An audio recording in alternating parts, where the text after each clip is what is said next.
QR, ta foi est testée. Question 1. Pourquoi est-ce que je ressens parfois ce vide intérieur si profond? Parce que certaines saisons de ta vie passent par le silence, un silence extérieur, mais aussi intérieur. Ce vide n'est pas un signe d'échec, mais une transition où tout le bruit s'efface pour révéler ce qui se passe dans ton âme. Ce sentiment te surprend, t'inquiète parfois, mais il fait partie d'un chemin spirituel que beaucoup vivent sans oser en parler. Question 2. Pourquoi mes prières semblent-elles se perdre dans le vide? Quand Dieu paraît silencieux, ce n'est pas qu'il est absent. C'est souvent qu'il travaille en profondeur. Il n'ajoute pas du bruit pour combler le silence. Il t'apprend à écouter différemment, à ressentir sa présence dans ce qui te semble vide. Question 3. Pourquoi ai-je l'impression d'être seul dans un désert?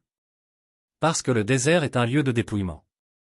Là, les repères tombent, les illusions s'effacent, et l'on se retrouve face à soi-même. Mais ce désert n'est jamais un abandon. C'est un lieu de rencontre, un espace où Dieu révèle sa fidélité au moment où tu n'as plus de force pour avancer. Question 4. Est-ce normal de douter, de me demander si j'ai encore de la foi? Oui. Tous les grands hommes et femmes de foi sont passés par là. Moïse, Élie, Jean-Baptiste, Jésus lui-même.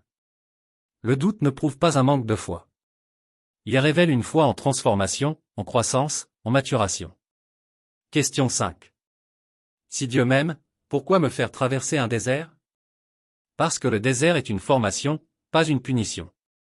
Dieu n'y casse pas pour détruire, il y brise ce qui t'empêche d'avancer. Il te dépouille du superflu pour te préparer au véritable appel qui t'attend. Dans le désert, tu deviens authentique, solide, dépendant de sa grâce et non de tes forces. Q6. Comment Dieu parle-t-il dans le silence? Comme avec Élie. Pas dans le feu, ni le vent, ni le tremblement de terre. Mais dans un murmure léger. Il parle dans la simplicité, l'ordinaire, la douceur. Dans un geste, un verset, une paix soudaine, une pensée qui apaise. Le silence devient alors une rencontre discrète mais puissante. Question 7. Est-il possible que ce désert soit une préparation? Oui, c'est même le but. Le désert précède toujours la mission. Moïse, Élie, Jean-Baptiste, Jésus, tous ont été façonnés dans la solitude avant d'être envoyés dans leur destinée.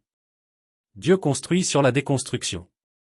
Le désert forme des cœurs capables de porter un appel plus grand.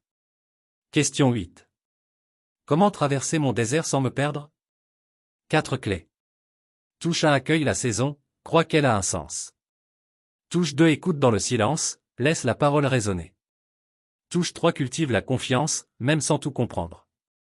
Touche 4 ne reste pas seul, entoure-toi, partage, prie avec d'autres. Dans le désert, la solitude existe, mais l'isolement est un piège. L'un purifie, l'autre détruit. Question 9.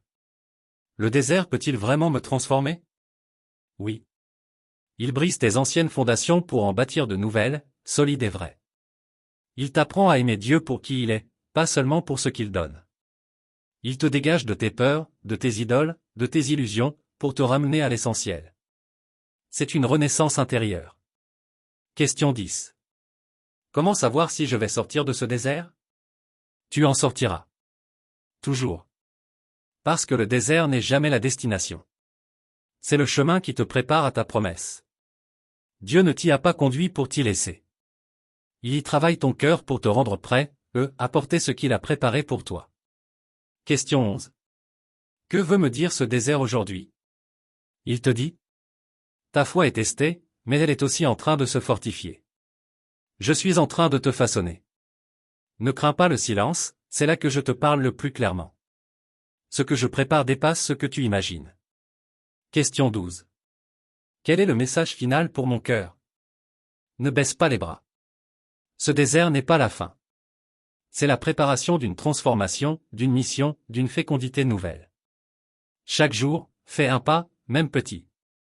Dieu est plus proche que jamais même si tu ne le sens pas. Et dans ce silence, il prépare le son de ta victoire.